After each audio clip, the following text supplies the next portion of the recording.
Tiap monitor AOC masuk sini kenapa sangat susah ya untuk cari angle bacotin monitornya.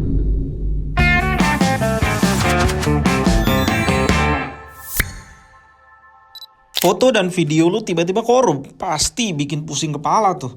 Repair It bisa kasih solusinya, tinggal pilih file korup yang lu mau benerin, programnya akan tanya video yang kalian tag setelah atau sebelum file korup itu dari device yang sama sebagai patokan untuk benerinnya.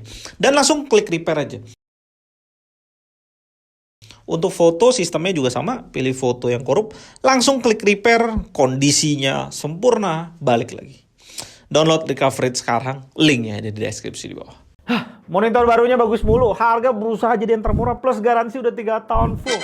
Apalagi yang lu minta coba? Dia udah kasih semua yang terbaik yang lu butuhin dari sebuah brand monitor. Dan semuanya tergambar dengan jelas di monitor sebelah gue ini. AOC C27G3 dan di segmen ini, dia benar-benar total dominasi. Setelah sebelumnya 30 inch AOC sendirian di segmen itu nggak ada lawannya, di sini juga ternyata begitu. Ya sebenarnya monitor 27 inch harus tinggi sih banyak, tapi tetap AOC memberikan kita apa yang tidak diberikan brand lainnya. Curvatur 1000R plus harganya super gila cuma 3,3 juta. Dan ini secara langsung membantai segmen yang ada di pasaran ketika kita lihat saingannya. Dari persaingan yang ada, nggak ada satupun yang bisa mendekati fitur yang dikasih AOC ini, terutama ketika kita ngomongin tentang monitor 144 Hz. Seperti yang gue udah ngomong di unboxing monitor ini sebelumnya, 144 Hz sekarang adalah hal yang umum. Bukan sesuatu yang spesial lagi seperti 2-3 tahun yang lalu. Ditambah lagi, monitor 240 Hz juga udah pada murah-murah dan bedanya sangat dikit dengan 144 Hz. Misalnya aja AOC 24G2Z 4,2 juta dan Lenovo Y2525 di 4,5 juta. Jadi kalau kalian yang memang mau buat main game kompetitif, Valorant misalnya atau CSGO, Dota 2, ada baiknya langsung ke 240 Hz. Kesempatan menang lu pasti lebih gede karena lu dapetin informasi yang jauh lebih banyak dibanding 140 Hz per detik loh. Hitungannya per detik. FPS-nya per detik. Dengan kita tahu hal itu, posisi AOC sebelah gue ini cakep banget memenuhi kebutuhan orang yang suka main game-game casual.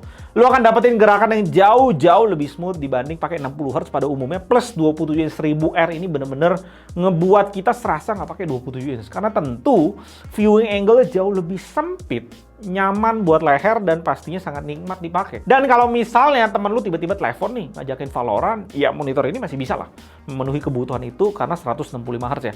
Walaupun harus lu perhatiin karena motion blur-nya nggak bagus ketika kita ngomong kompetitif game.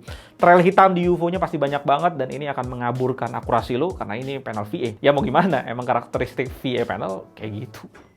Hukum alam ya. Di sisi desain yang dipakai, ya ini G3 seriesnya AOC yang udah manis banget dan pastinya kalau kalian sering nonton video di channel ini, ya kalian udah tahu ya komen apa aja yang akan gue lontarin untuk desain G3 series. Desainnya clean, bahan yang dipakai juga udah tebel, nggak kerasa kopong, dan yang paling penting dia kasih kita full ergo stand yang mulus semuanya. Tilt head adjustment dan swivel. AOC klaim gamutnya ini tinggi banget dan delta E di bawah 2 yang pastinya kita tes pakai Kalman dan hasilnya ya nggak setinggi yang dia klaim, tapi gamutnya ya udah cukup luas di AOC yang ini. 100% sRGB, 89% P3 dan Rec 2020 bisa sampai 65%. Dan kalau kita bandingin dengan semua monitor yang gua udah tes selama ini, AOC cukup luas coverage ya.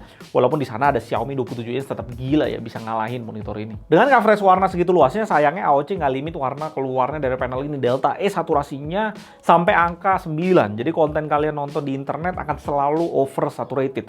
Terutama warna merahnya yang off cukup jauh dari target. Dan panel monitor ini agak didominasi warna biru, jadi putih yang dihasilin agak sedikit kebiruan dengan delta E sampai 6,8 dan ternyata hasilnya ini cukup oke kalau gue bandingin dengan semua monitor yang pernah gue tes selama ini. Efek warna putih yang keluar agak sedikit biru itu ya membuat akurasi warna di palette sRGB nggak bagus-bagus banget karena kalau kita pakai standar ITV bisa sampai 9 delta E, tapi kalau kita lihat delta E 2000-nya sebenarnya udah cukup akurat dengan sentuh angka 2 delta E.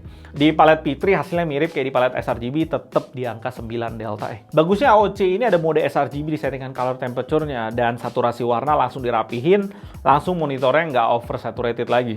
Jadi cukup akurat sebenarnya warnanya. Walaupun ya nggak perfect banget dan gue coba ada tes akurasi warnanya di sRGB, ya delta E-nya cuma turun sampai angka 6. Cara benerin monitor ini bisa kalian setting di OSD pakai settingan ini, target kita ke 200 nits. Gue tes lagi dan kita bisa langsung lihat hasil white balance-nya jauh lebih rapi, putih yang keluar jauh lebih natural. Tapi ya untuk benerin warna lainnya, tetap monitor ini mesti dikalibrasi.